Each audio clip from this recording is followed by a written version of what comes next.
now that we have the templates ready to go, it's time to trace them onto our fabrics.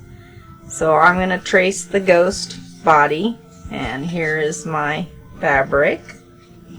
I'm going to use wool felt for him. We're going to trace onto the wrong side of the fabric because you don't want those lines on the actual right side of the fabric. So here I've got my fabric ready to go.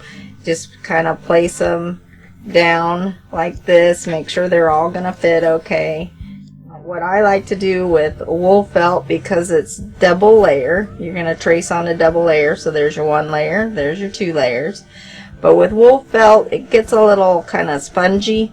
So what I like to do is then open up my piece and make it one layer and then trace from that point. That way you're not having to trace on a spongy surface.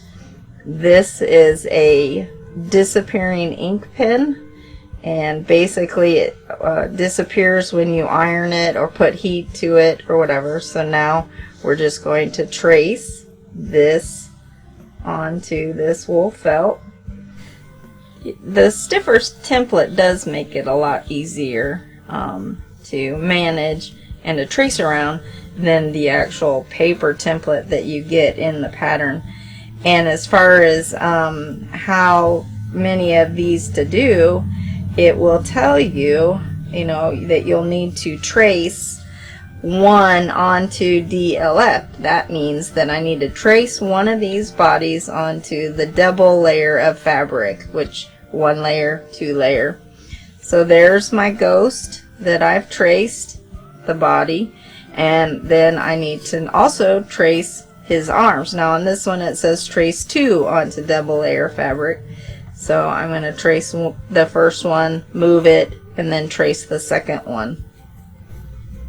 And you want to leave a little bit of room in between each of them when you're tracing like this, because a lot of the patterns will tell you that you need to actually sew along these lines, that you're not going to cut that out. We're actually going to sew along those lines.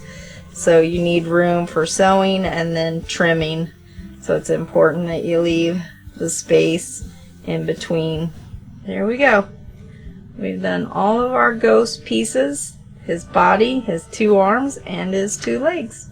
Now we're ready to sew. We're going to close that up. There's your double layer. And we're ready to take it to the sewing machine and sew.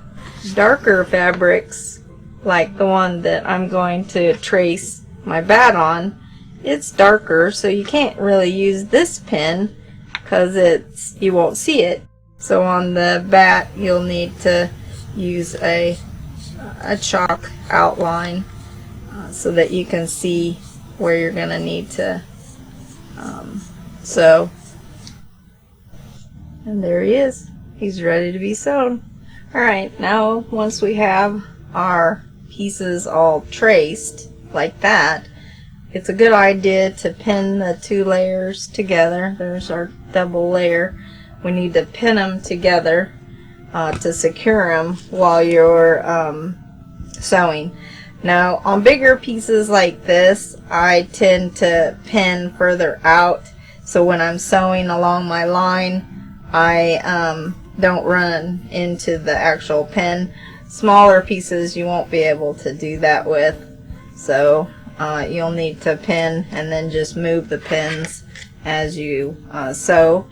So that piece is ready. The next piece would be this little bat guy. So like I said, he's smaller. You just put a pin like here at each of the wings, maybe one down the body just to hold it in place. We don't want our fabric shifting. So he's ready. The next piece would be the ghosts. And like these are smaller, so you're probably only going to need one pin just to hold it. Once it's sewn, you can pull the pins because it's not going to go anywhere. So now all of our pieces are pinned and ready to be sewn. So we're going to sew along these trace lines. We're not cutting these out yet. We're going to sew them first and then cut them out.